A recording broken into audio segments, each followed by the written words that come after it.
Hi folks, welcome to the Understanding Why Borders Change Color tutorial video.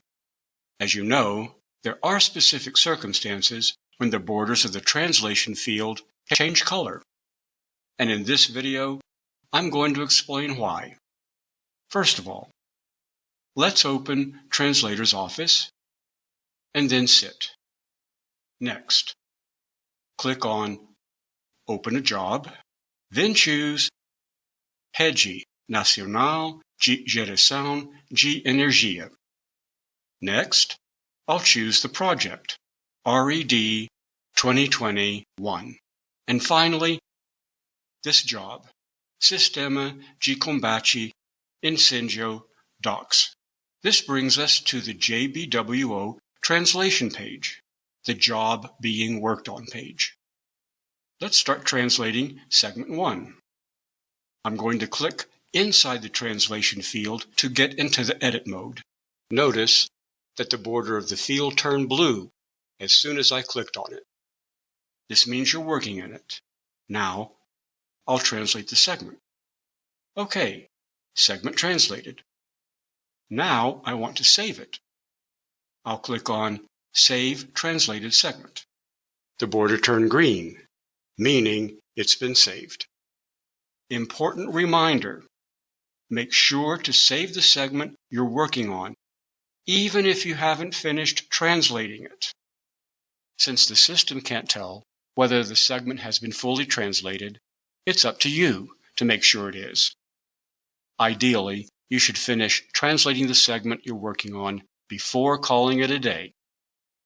However, if you need to stop translating a segment for whatever reason, be sure to save it before you do anything else.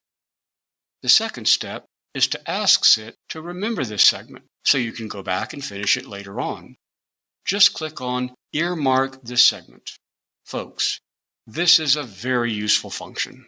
And if you want to know more about how to use it, watch the video picking up from where I left off. Next point. How do you go about translating a segment that's already been saved? If you want to clear the translation field, don't bother highlighting the text and pressing delete because it won't work. The translation is still recorded. What you have to do instead is click on Clear Content. The border then turns gray, meaning the segment is empty. Another important thing to remember is that after saving a segment, you can still change it. Just click on the translation field and the border turns blue, meaning you're free to work in it. If you change a segment that's already been saved and click outside it without saving it, the border stays red, letting you know it still needs to be saved.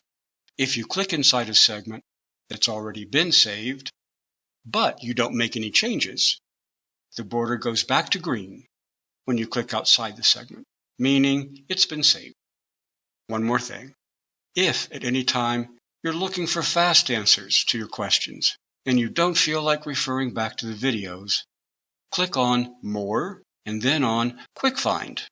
There, you'll find a short written version of all the instructions. That's it. Next up, watch the video Local and Remote Useful Matches. I'll see you there. Thanks for watching.